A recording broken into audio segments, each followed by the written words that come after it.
अरे बच्चों, हम तो पिछली क्लास में नफ़े के चक्कर में बाबू भाई नारियल का खाने का मन हुआ था, तब उन्होंने घर में ढूंढ लिया तो उनको नारियल नहीं मिला। तब उन्होंने अपने लाठी को टेक कर हाथ में लिया और चप्पल पहनकर बाजार की ओर चला। और वहाँ बाजार में सभी लोगों को, वहाँ आजू बाजू लोगों को पूछते हुए नारियल रहने वाला दुकान को आ गया। आकर उन्होंने नारियल कितने देंगे इस तरह वहाँ नारियल वाले लड़के को पूछा। तब उन्होंने बताया, काका कोई भी आपको जो मनपसंद नारियल ले लो, सिर्फ 2 रुपये। तब उन्होंने बताया, ये तो बहुत काफ़ी है, 1 रुपये ले लो और मुझे एक नारियल दे दो। इस तरह उन्होंने दुकानदारों को बताया। तब उन्होंने उनको बताया, तुम तो ले लो नहीं तो छोड़ दो। इस तरह बताने के बाद बाबू भाई ने उनसे कहा, 1 रुपये में यह नारियल कहाँ मिलेगा। तब उन्होंने दुकानदार ने उनसे कहा कि यही मंडी है पास, वहाँ जाओ, तुमको 1 रुपये में नारियल मिल जाएगा। तब उन्होंने आगे चलने लगा और वहाँ मंडी में जाकर उन्होंने उनको पूछा, अरे भाई ये तो बहुत अच्छा नारियल दिखते हैं, नारियल कितने में देंगे। तब उन्होंने बताया, सिर्फ 1 रुपये। तब मैं इतने दूर से आया हूँ फिर भी तुम तो 1 रुपये बोल रहे हैं, 1 रुपये बहुत काफ़ी है, ये ले 50 पैसे मैं ये नारियल लेंगा। इस तरह उन्होंने नारियल उठा रहा था, तभी उन्होंने उनके हाथ से नारियल को खींच लिया और खींचकर उन्होंने बताया कि तुमको 50 पैसे में नारियल लेना है तो यहाँ नहीं मिलेगा, तुम और कहाँ जाओ, कहाँ भी जाकर ले लो। इस तरह वहाँ मंडी के रहने वाला दुकानदार ने उनसे बताया। तब बाबू भाई का निराश चेहरा देखकर उन्होंने बताया, अरे काका तुमको 50 पैसे में नारियल होना तो यही बंदरगाह है, यानी समुद्र के तट है, वहाँ जाओ, तुमको 50 पैसे में नारियल मिल जाएगा। तब बाबू भाई ने अपने छड़ी से टेंका लगाकर उन्होंने सोचने लगा, आखिर 50 पैसा है तो 50 पैसा बचा जाएगा और अभी भी मेरा टांगों में दम है।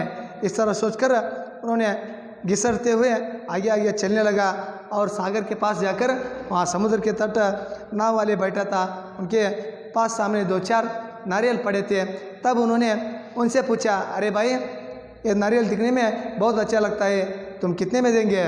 तब उन्होंने बताया, अरे काका यह पूछने का प्रश्न है क्या, कोई तुमको जो मन पसंद है वो नारियल ले लो, सिर्फ कितना है 50 पैसा।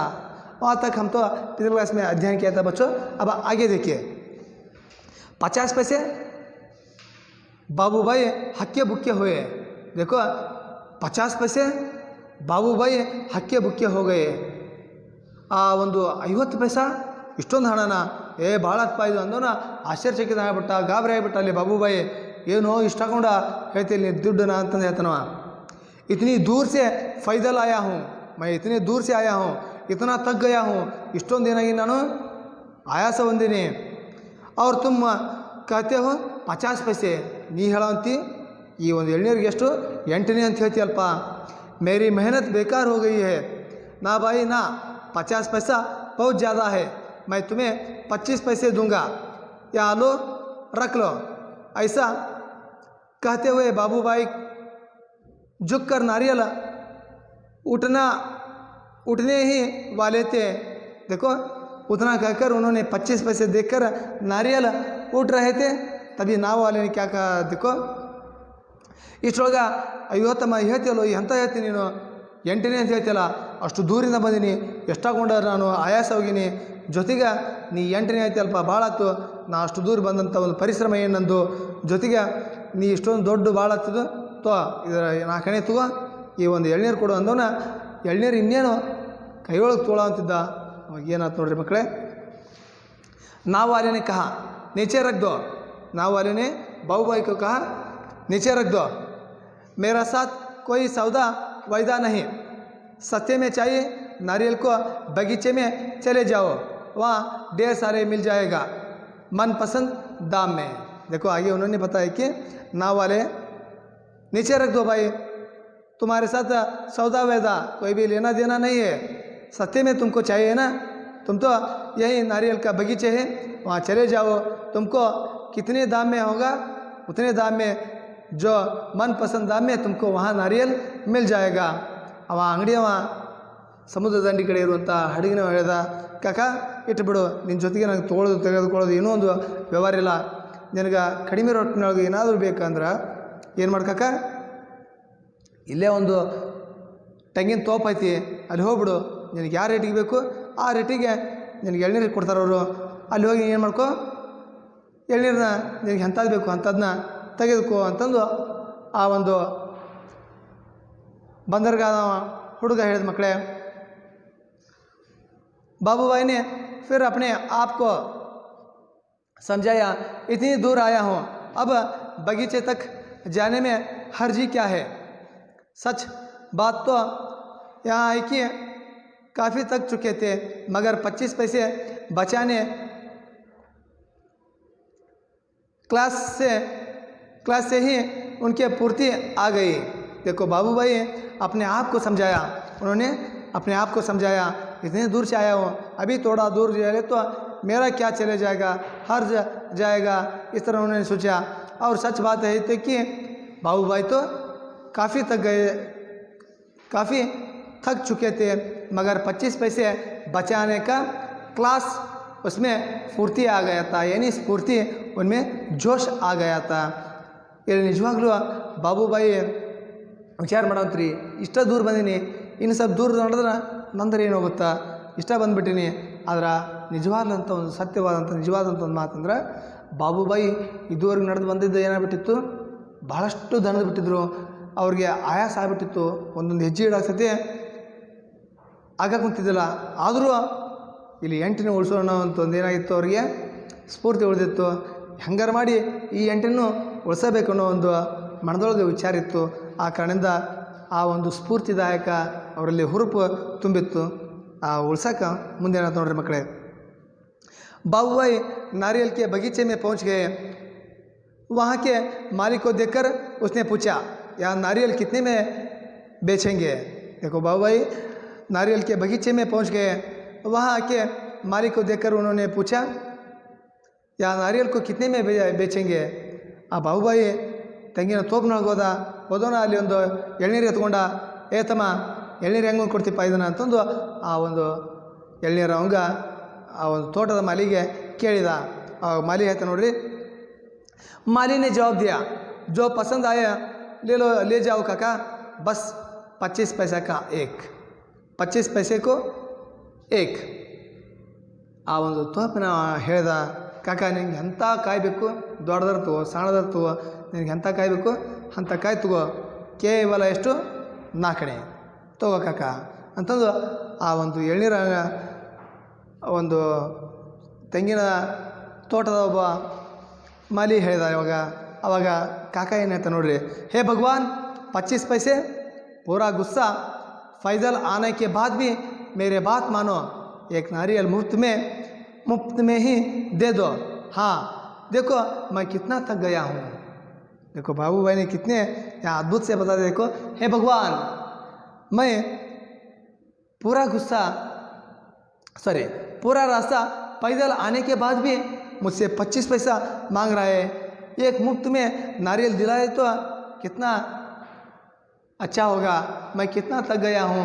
हे भगवान मेरा पर दया करो। इस तरह भगवान से यहाँ बाबूभाई ने विनती करता है. ಅವ ದೇವರಲ್ಲಿ ಬೇಡ್ಕೊತಾನ, ಅಯ್ಯೋ ದೇವರ ಇಷ್ಟೆಲ್ಲ ನಡ್ಕೊಂತ ಬಂದರು ಮತ್ತೆ 4 ಅಂತ ಕೇಳ್ತಾನಲ್ಲ, ಭಗವಂತ ನನ್ನ ಮ್ಯಾಗ ಇನ್ನಾದರೂ ನಿನ್ನ ಮ್ಯಾಗ ಕೃಪೆ ಬಂದಿಲ್ವಾ, ನಾ ಎಷ್ಟೊಂಡ ಇಲ್ಲಿ ಏನಾಗೀನಿ, ಆಯಾಸ ಆಗೀನಿ, ಎಷ್ಟೊಂದು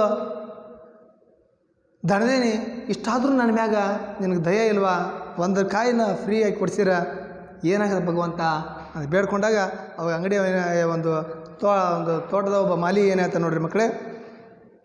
बाबूभाई की बात सुनकर माली ने कहा, अरे काका मुफ्त में चाहिए ना, पेड़ पर चढ़ जाओ और जितने चाहो तोड़ लो. देखो माली ने उनसे बताया कि अरे काका तुमको मुफ्त में चाहिए ना, तुम तो क्या करो पेड़ पर चढ़ जाओ, तुमको कितने चाहिए ना उतना ले लो. ಅಯ್ಯೋ ಕಾಕ ಆ ಬಾಬುಬಾಯಿ ಮಾತು ಕೇಳೋಣ ಮಾಲಿ ಅನ್ಕೊಂಡ, ಹೇಳಿದ, ಅಯ್ಯೋ ಕಾಕ ಯಾಕೆ ಇದು ಮಾಡ್ತೀಪ್ಪ, ನೀನು ಪೂಷಾಡ್ಲಿಬೇಕಲ್ಲ, ಕಾಯಿ ಫ್ರೀ ಆಗಿಬೇಕಲ್ಲ, ಹೋಗು ಗಿಡ ಹತ್ತು ಕಾಕ, ಏಸ್ ಬೇಕು ಕಾಯಿ ಅಸ್ ಕಿತ್ಕೊ ಹೋಗು ಅಂತಂದು ಆ ತೋಟದವ ಹೇಳ್ಕೊಣ. ಅವಾಗ बाबूबाई ಏನಂತ ನೋಡ್ರಿ, सच तुम्हारा बात सच है, जितने चाहो जोतला ले लो, जितना चाहो उतना ले लो, ಎಷ್ಟು ಬೇಕು ಅಷ್ಟು ಒಲಿ ಅಂತ ಮತ್ತೆ ಕಾका ಕೇಳ್ದ. बाबूबाई तो खुशी से फूलना समाया. देखो बाबूबाई को अत्यंत खुशी हो गया और उनका अत्यंत क्या हुआ, वो खुशी होकर उन्होंने जल्दी जल्दी पेड़ पर चढ़ने शुरू कर दिया. बाबूबाई उनके बात सुनकर बाबूबाई ने खुशी से फूलना समाया और जल्दी जल्दी उन्होंने पेड़ पर चढ़ने शुरू कर दिया. ಈ ಒಂದು ಮಾತು ಕೇಳಿ ಅವ್ನಿಗೆ ಬಹಳಷ್ಟು ಖುಷಿ ಆಯ್ತು ಬಾಬೂಬಾಯಿಗೆ. ಅವನ ಮಾತು ಕೇಳಿದೋನ ಖುಷಿಯಿಂದ ಆನಂದದಿಂದ ಅವ್ರ ಮಾತು ಕೇಳಿದೋನ ಏನಾಯಿತು, ಅಷ್ಟೊಂದು ನಿರಾಶೆ ಆಗಿದ್ರು ದಣದಿದ್ರು ಬಾಬೂಬಾಯಿ ಬಡ ಬಡ ಬಡ ಬಡ ಗಿಡನ ಏರಕ್ಕೆ ಚಾಲೂ ಮಾಡಿದ. ಮಕ್ಕಳೇ ಮುಂದಿನ ನೋಡ್ರಿ. पेड़ पर चढ़ते चढ़ते बाबूबाई ने सोचा बहुत अच्छे मेरी तो किस्मत खुल गई. देखो बाबूबाई पेड़ पर चढ़ते चढ़ते सोचने लगा बहुत अच्छे मेरी तो किस्मत तो खुल गई. ಬಾಬುಬಾಯಿ ಗಿಡ ಏನೋ ಏರಾಗುಂತ ವಿಚಾರ ಮಾಡೋವಂತ, ಇವತ್ತು ನನ್ನ ಭಾಗ್ಯದ ಬಾಗಿಲ ಏನಾಗೈತಿ ತೆರೆದಿದೆ, ಎಂಥ ಒಂದು ಸೌಭಾಗ್ಯ ನನ್ನ ದಿನ ಇವತ್ತು. जितने नारियल चाहो तोड़ लो और पैसे भी न दो, क्या बात है. देखो उन्होंने आगे बता दिया कि जितने नारियल चाहे तोड़ लो और पैसे भी नहीं, पैसे भी न दो, क्या बात है. ಮತ್ತು ವಿಚಾರ ಮಾಡೋಂಥ ಈ ಒಂದು ಗಿಡ ಏರ್ಕೊಂತ ಎಷ್ಟು ಬೇಕಾದ್ರೂ ಕಾಯಿ ಹರ್ಕೋ, ಅದು ಹೆಂಗೆ ಫ್ರೀ ಪುಕ್ಕಟೆಯಾಗಿ ತೊಗೋಬೋದು, ಎಂಥ ಮಾತಪ್ಪ, अद्भुत ಅದು ಅಂತಂದು बाबूबाई विचार ಮಾಡ್ದ. बाबूबाई ऊपर पहुंच गए और दोनों हाथ को आगे बढ़ाने लगे. सबसे बड़े नारियल को तोड़ने के लिए जक फायर फिसल गए. बाबूबाई ने एकदम से नारियल को पकड़ लिया. उनके दोनों फायर हवा में झूलते रह गए. देखो बाबूबाई नारियल के पेड़ के ऊपर पहुंच गया और दोनों हाथों को उन्होंने आगे बढ़ाया और वहाँ रहने वाला सबसे बड़े नारियल को उन्होंने तोड़ने गया और जक उनका फायर फिसल गए. और बाबूबाई ने एकदम से वहाँ नारियल को क्या किया, पकड़ लिया. उनको दोनों पैर हवा में झूलते रह गए. ಬಾಬುಬಾಯಿ ಮ್ಯಾಗ ಹತ್ತಿದ, ಒಂದು ಗಿಡದ ಮ್ಯಾಗ ಕುತ್ಕೊಂಡು ಅಲ್ಲಿ ಎಲ್ಲ ಕಾಯಿಗಳು ನೋಡಿದ. ಅದರೊಳಗೆ ದೊಡ್ಡ ಕಾಯಿನ ಹರ್ಯಾಕ ದೊಡ್ಡ ಕೈನ ಹಾಕಿ ಇನ್ನೇನು ಹಿಡ್ದ. ದೌರ್ಭಾಗ್ಯ ಒಂದು ಕಾಲು ಒಮ್ಮಕ್ಲೆ ಸರ್ಕಂತ ಜರ್ದು ಬಿಡ್ತು. ಕಾಯಿನ ಹಿಡ್ಕೊಂಡ ಜೋತಾಡಕೊಂತ ಗಿಡದೊಳಗೆ ಜೋತಾಡ್ಕೊತ ನಿಂತ. बाबूबाई चिल्लाने लगे, अरे भाई मदद करो. उन्होंने नीचे खड़े माली से विनती की. देखो बाबूबाई ने चिल्लाने लगे, अरे भाई मदद करो. उन्होंने नीचे खड़े माली से विनती की, अಯ್ಯೋ ತಮ್ಮ ಕಾಪಾಡು, ನಾನಿಲ್ಲಿ ಜೋತ್ ಬಿದ್ದೀನಪ್ಪ, ಕಾಪಾಡು ಅಂತಂದು ಆ ಒಂದು ಕೆಳಗಿರುವಂಥ ತೋಟದ ಒಂದು ಮಾಲಿಗೆ ಹೇಳ್ತಾನ. ಆಗ ಮಾಲಿನಿ ಕहा, ओ मेरा काम नहीं, मैंने देखो मालिनी कितने अच्छे बताते, देखो वो मेरा काम नहीं, मैंने सिर्फ नारियल को लेने की बात की थी, बाकी सब तुम्हारे और तुम्हारे नारियल के बीच का मामला है. देखो कितने अच्छे से बताते. देखो मैंने तुमको काका मैंने क्या बताया था, सिर्फ नारियल को लेने को बताया था. तुमको ऊपर चढ़कर तुम्हारा पैर को फिसलाओ और झूलते रहो, इस तरह मैंने आपको बताया क्या. मैं सिर्फ नारियल लेने को बताया था, बाकी तुम्हारा और तुम्हारा नारियल का वो मामला है, उसमें मैं नहीं आऊँगा. इस तरह बोलकर नारियल का वहाँ यानी बगीचे का माली वहाँ से चला गया. ಅವಾಗ ತೋಟದವ ಹೇಳಿದ, काका ನಾನು ನಿನಗೇನು ಹೇಳಿದ್ದೆ. देखो उन्होंने उनसे कहा कि काका मैंने सिर्फ आपको नारियल लेने के लिए बताया था, आप तो क्या किया है, नारियल के बजाय बावजूद तुम तो वहाँ आसमान में चढ़कर बड़े नारियल लेने के लिए वहाँ झूल रहे ना, वो मेरा नहीं है, वो तुम्हारा और तुम्हारा नारियल का मामला है, उसमें मैं नहीं आऊँगा. इस तरह बोलकर वहाँ से वहाँ चला गया. ಅವು ಮತ್ತೆ ಹೇಳಿದ, ಮಕ್ಕಳೇ ಕಾಕಾ ನಿನಗೆ ಎಳ್ನೀರು ಅಷ್ಟ ಹರ್ಕೊಂತ ಇದೆಯಾ, ನೀ ಗಿಡದಾಗ ಜೋದಾಡು ನಾನು ನಿನ್ನ ಉಳಿಸ್ತೀನಿ ಅಂತೇನು ಹೇಳಿಲ್ಲ, ಈಗ ನೀನು ಬಲ ನಿನ್ನ ಎಳ್ನೀರು ಬಲ, ನನಗೆ ಅದ್ರಾಗ ತೊಗೊಬೇಡ ಅಂತಂದು ಹೇಳಿ ಅಲ್ಲಿಂದ ತೋಟದ ಒಬ್ಬ ವ್ಯಕ್ತಿ ಹುಡುಗ ಹೋಗ್ಬಿಟ್ಟ ಮಾಲಿ. तभी ऊँट पर सवार एक आदमी वहाँ से गुजरा. ಅಷ್ಟೊಳಗೆ ಅಲ್ಲಿ ಒಂಟಿ ಮ್ಯಾಗ ಒಬ್ಬ ಹೊಂಟ ವ್ಯಕ್ತಿ ಅಲ್ಲಿ ಕಾಂಡ ಬಾಬುಬಾಯಿಗೆ. ओ अरे बाबू भाई जोर जोर से बुलाने लगे, ओ ऊँट वाले मेरे पैर वापस पेड़ पर टिका दो, न बड़ी मेहरबानी होगी। देखो आगे उनसे बताया कि ओ अरे बाबू भाई ने जोर जोर से बुलाने लगे, वहाँ ऊँट वाले मेरे पैर वापस पेड़ पर टिका दे, न बड़ी मेहरबानी, यानी तुमको बहुत बहुत आदरणीय धन्यवाद होगा, आपको बहुत क्या होगा, आप तो कन्नड़ में बता देना, ನಿಮಗೆ ಬಹಳಷ್ಟು ಹೃದಯ ತುಂಬಿ ಧನ್ಯವಾದಗಳು ಅಂತ ಅಂತೀವಲ್ಲ, ಆ ರೀತಿಯಾಗಿ ಇಲ್ಲಿ ಮೆಹರ್ಬಾನಿ का मतलब आपको बहुत बहुत धन्यवाद होगा, इस तरह यहाँ बताया है। ಮತ್ತು ಅವಾಗ ಹೇಳಿದ್ರವರು, ಓ ಅಣ್ಣ ಅಂತಂದು ಜೋರಾಗಿ ಚೀರ್ದ, ಅಲ್ಲಿ ಒಂಟಿ ಸವಾರಿ ಕರೆದು ಹೇಳ್ದ, ಅಣ್ಣ ನನ್ನ ಕಾಲುಗಳನ್ನ ವಾಪಸ್ಸು ಗಿಡದ ಮ್ಯಾಗ ಏರಿಸ್ಬಿಡಪ್ಪ, ನಿನಗೆ ಬಹಳಷ್ಟು ಏನಾಗುತ್ತೆ ಧನ್ಯವಾದ ಆಗತ್ತೆ, ನಿನ್ನ ಒಂದು ನಾನು ಯಾವತ್ತೂ ನಿನ್ನ ಮರೆಯೋದಿಲ್ಲ ಅಂತಂದು ಬಾಬು ಭಾई ಹೇಳ್ತಾನೆ। ऊँट वाले ने सोचा चलो मदद कर देता हूँ, मेरा क्या जाता है। देखो ऊँट वाले ने सोचा चलो मदद कर दिया तो यहाँ मेरा क्या लेना पड़ता है, क्या लेना देना भी नहीं पड़ता है, मदद कर देंगे। इस तरह आकर उन्होंने उनको मदद करने के लिए आ गया। ವಿಚಾರ ಮಾಡಿದ ಒಂಟಿ ಸವಾರಿ, ಇದ್ರೊಳಗೆ ನಂದರೆ ಏನಾಗುತ್ತೆ, ಸಹಾಯ ಮಾಡಿದ್ರೆ ಮಾಡಿದಾಳ ತಂದು ಅವ್ರಿಗೆ ಸಹಾಯ ಮಾಡಕ್ಕೆ ಬಂದ। आगे देखिए, ऊँट की पीठ पर खड़े होकर उसने बाबू भाई के पैर को पकड़ लिया। ठीक उसी समय ऊँट को हरे भरे पत्ते नजर आए। पत्ते खाने के लिए लालच में ऊँट ने गर्दन झुकाई और अपनी जगह से हट गए। देखो ऊँट की पीठ पर खड़े होकर उन्होंने बाबू भाई को पैर को पकड़कर ऊपर भेज रहा था। ठीक उसी समय ऊँट को हरे भरे पत्ते नजर आए और पत्ते खाने के लिए लालच में उन्होंने अपने गर्दन को इधर उधर झुकाया और अपने जगह से वो हट गए। देखो बाबू भाई का उन्होंने पाँव पकड़कर उनको वापस भेज रहा था, वहाँ रहने वाला हरे भरे पत्ते को देखकर ऊँट को खाने का मन हुआ, इन्होंने अपने गर्दन को झुकाया और वहाँ से वहाँ चला गया ऊँट।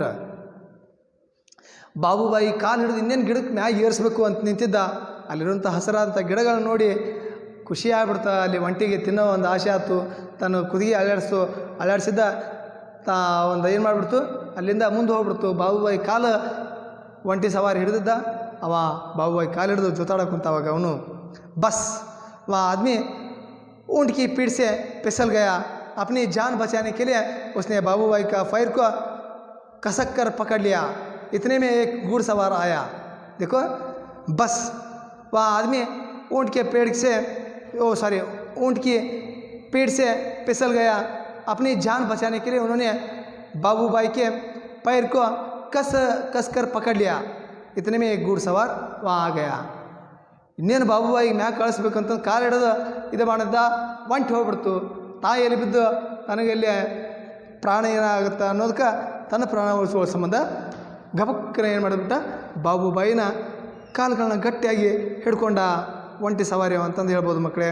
ಅಷ್ಟರೊಳಗೆ ಅಲ್ಲಿ ಒಬ್ಬ ಕುದುರೆ ಸವಾರಿ ಬಂದ। ಕುದುರೆ ಸವಾರಿ ಏನು ಮಾಡ್ತಾನೆ ನೋಡ್ರಿ ಮಕ್ಕಳೇ, घुड़ सवार को देखकर बाबू भाई ने दुआई दी, अरे मेरे भाई मुझे पेड़ पर वापस पहुंचा दो। देखो घुड़ सवार को देखकर बाबू भाई ने दुआई दिया, उनको स्वागत किया और अरे भाई मुझे वापस पेड़ पर वापस पहुंचा दो।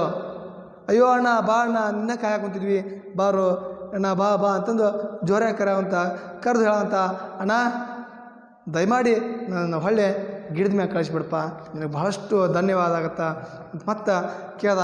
ಅವಾಗ कुदरी सवारी ಏನು ಮಾಡ್ತಾರೆ ನೋಡ್ರಿ, हम एक मिनट भी नहीं लगेगा, मैं घोड़े के पीठ पर चढ़कर इनकी मदद कर देता हूँ। यहाँ सोचकर घुड़सवार घोड़े पर उठ खड़ा हुआ। देखो हम 1 मिनट भी नहीं लगेगा, मैं घोड़े की पीठ पर चढ़कर इनकी मदद कर देता हूँ। इस तरह सोचकर उन्होंने घोड़े के पीठ पर चढ़कर खड़ा हो गया और यहाँ सोचकर घुड़सवार घोड़े पर उठ खड़ा हुआ। ಅಣ್ಣ ನೀನು ಹೆದರಕ್ಕೆ ಹೋಗ್ಬೇಡ, 1 ನಿಮಿಷದೊಳಗೆ ನಿನ್ನ ಗಿಡದ ಮ್ಯಾಗ ಸೇರ್ತೀನಿ ಅಂತಂದು ಹೇಳ್ದವನ ಅವನಿಗೆ ಸಹಾಯ ಮಾಡಕ್ಕೆ ಬಂದವನ ಕುದುರೆ ಮ್ಯಾಗ ಎದ್ದು ನಿಂತ ಬೆನ್ನಿನ ಮ್ಯಾಗ ಮಕ್ಕಳೇ ಏನಾಯ್ತು ನೋಡ್ರಿ, घास के चक्कर में घोड़ा जरा आगे बढ़ा और घोड़ा चला अपने मालिक को ऊंट वाले के पैरों से लटकाते हुए। देखो, घास के चक्कर में, वहाँ रहने वाला हरे भरे घास को चक्कर में घोड़ा भी जरा आगे बढ़ा और छोड़ चला अपने मालिक को। देखो, अपने मालिक को वहाँ छोड़कर वापस आगे चला गया। अपने जान को बचाने के लिए घुड़सवार ने ऊंट वाले का पैर को उन्होंने लटकाने यानी गढ़ से पकड़ लिया। आ ಒಂದು ಇನ್ನೇನು ಒಂಟಿ ಅವನ ಕಾಲು ಹಿಡಿದು ಮ್ಯಾಗ ಕಳ್ಸೋಕೆ ನಿಂತಿದ್ದ. ಅಷ್ಟರೊಳಗೆ ಅಲ್ಲಿರುವಂಥ ಹಸಿರಾದಂಥ ಹುಲ್ಲು ತಿನ್ನಕ ಕುದುರೆ ತನ್ನ ಮಾಲೀಕನ ಅಲ್ಲೇ ಬಿಟ್ಟು ಮುಂದೆ ಹೋಗ್ಬಿಡ್ತು. ಇನ್ನೇನು ಬಿದ್ದೆ ಅನ್ನೋನ ಕುದುರೆ ಸವಾರ ಏನು ಮಾಡಿಬಿಟ್ಟ, ಆ ಒಂದು ಒಂಟಿ ಸವಾರನ ಒಂದು ಕಾಲನ್ನ ಗಟ್ಟಿಯಾಗಿ ಹಿಡ್ಕೊಂಡ. ಇಲ್ಲಿ 3 ಮಂದಿ ಏನಾಗಂತರು ಗಾಳಿಯೊಳಗೆ ತೇಲಾಡಾಗಂತರು. 1, 2 और अब तीनों के तीनों झूलने रहे नारियल के पेड़ से. ಈಗ ಒಬ್ಬರಲ್ಲ ಇಬ್ಬರಲ್ಲ 3 ಮಂದಿನೂ ಗಾಳಿಯೊಳಗೆ ತೇಲಾಡಾಗಂತರು. ಕಾಕಾ ಕಾಕಾ कस के पकड़ रहना. हाँ, गुड़ सवार ने पसीना पसीना होते हुए कहा, जब तक कोई बचाने वाला न आए कहीं छोड़ना देना, मैं आपको 100 रुपये दूंगा. देखो, गुड़ सवार ने उनसे कहा कि काका काका कस के पकड़े रहना. काका काका गट्टे हिಡ್ಕೋ, ಒಟ್ಟ ಬಿಡಬೇಡಪ್ಪ. गुड़ सवार ने पसीना पसीना होते हुए कहा, बेवरकुंत ಹೇಳಕುಂತ ಬಹಳಷ್ಟು ಗಾಬರಿಯಾಗಿದ್ದ. ಓ ಗಬರಾ हुआ था और उनको पसीना आ रहा था. ಬಹಳಷ್ಟು ಭಯಭೀತನಾಗಿದ್ದ, ಬೆವರು ಬರೋದಿತ್ತು. जब तक कोई बचाने वाला न आए, ಎಲ್ಲಿವರೆಗೂ ನಮ್ಮನ್ನು ಕಾಪಾಡೋಕ್ಕೆ ಯಾರೂ ಬರೋದಿಲ್ಲ ಅಲ್ಲಿವರೆಗೂ ಬಿಡಕ್ಕೆ ಹೋಗ್ಬೇಡ ಕಾಕ, ಗಟ್ಟಿ ಹಿಡ್ಕೋ. ಕೈ छोड़ना देना, ಕೈ ಬಿಡಕ್ಕೆ ಹೋಗ್ಬೇಡ ಕಾಕ. मैं आपको 100 रुपये दूंगा. ಕಾಕ, ನೀ ಗಟ್ಟಿ ಹಿಡ್ಕೊಂಡು ನಮ್ಗೆ ಯಾರೋ ಉಳಿಸೋ ಮಟ್ಟ ಬರೋವರೆಗೂ ನೀವು ಹಿಡಿದೆ ಅಂದ್ರೆ ನಾನು ನಿಂಗೇನು ಕೊಡ್ತೀನಿ ಕಾಕ, 100 ರೂಪಾಯಿ ಕೊಡ್ತೀನಿ ಕಾಕ, ಗಟ್ಟಿ ಹಿಡ್ಕೊ ಅಂತ ಹೇಳ್ದ. ಕಾಕಾ ಕಾಕಾ ಕಾಕಾ अब ऊंट वाले की बारी थी. ಆಗ ಒಂಟಿ ಸವಾರಿನ ಮಾತಿತ್ತು, मैं आपको 200 रुपये दूंगा लेकिन नारियल को छोड़ना नहीं. ಕಾಕಾ, ಈಗ ಒಂಟಿ ಸವಾರನ ಮಾತಿತ್ತು ಮಕ್ಕಳೇ. ಕಾಕಾ ಕಾಕಾ ಗಟ್ಟಿಯಾಗಿ ಹಿಡ್ಕೊ, ಬಿಡಬೇಡ ಬಿಡಬೇಡ, ಎಲ್ಲಿವರೆಗೂ ನಮ್ಮ ಕಾಪಾಡಕ್ಕೆ ಬರೋದಿಲ್ಲ ಯಾರೋ ಒಬ್ಬರು, ಅಲ್ಲಿವರೆಗೂ ನೀವು ಬಿಡಕ್ಕೆ ಹೋಗ್ಬೇಡಪ್ಪ, ಗಟ್ಟಿ ಹಿಡ್ಕೊ. ನನಗೇನು ಕೊಡ್ತೀನಿ, 200 ರೂಪಾಯಿ ಕೊಡ್ತೀನಿ, ಗಟ್ಟಿ ಹಿಡ್ಕೊ ಅಂತ ಹೇಳ್ದ. 100 और 200 बाप रे बाप, 300 रुपये. देखो, बाबू भाई ने सोचने लगा 100 और 200 दोनों मिलकर 300 रुपये. बाबू भाई का सिर चकरा गया. इतना सारा पैसा. खुशी से उन्होंने अपनी दोनों बाहों को फैलाया और नारियल गया हाथ से छूटा. देखो, बाबू भाई ने सोचने लगा 100 और 200 तीनों मिलकर 300. इस तरह नारियल पकड़ा था उन्होंने. 100 और 200 दोनों मिलकर 300. इस तरह उन्होंने खुशी से अपने हाथ को छोड़ दिया और खुशी में उन्होंने अपने दोनों बाहों को फैलाया और नारियल गया हाथ से छूट. ಖುಷಿಯಿಂದ 100 ರೂಪಾಯಿ 200 ರೂಪಾಯಿ 2 ಕೂಡಿ 300 ರೂಪಾಯಿ. ಪುಕ್ಷಟ್ಲೆ 300 ರೂಪಾಯಿ ಬರ್ತೈತಲ್ಲ ಅಂದೋನ ಖುಷಿಯಿಂದ ಆನಂದದಿಂದ ತನ್ನ 2 ಕೈಗಳನ್ನ ಹಿಡಿದ ಕೈಯಿಂದ ಏನು ಮಾಡಿಬಿಟ್ಟ, ಮರೆತು ಕೈ ಬಿಟ್ಬಿಟ್ಟ. ನಾರಿಯಲ್ಲ ಎಳ್ನೀರು ಏನಾಯ್ತು, ಕೈಯಿಂದ ತಪ್ಪಿತು. धड़ाम से तीनों जमीन पर गिरे. एकदम धप ಅಂತ ಮೇಲಿತ್ರ ಬಿದ್ದರು. ಜೋರಾಗಿ आवाज़ आगी. बाबूभाई अपने आप को संभाल ही रहे थे कि एक बहुत बड़ा नारियल उसके सिर पर आ फूटा. देखो, बाबूभाई ने इतने गिरने पर भी उन्होंने अपने आप को संभालते हुए उठ रहा था.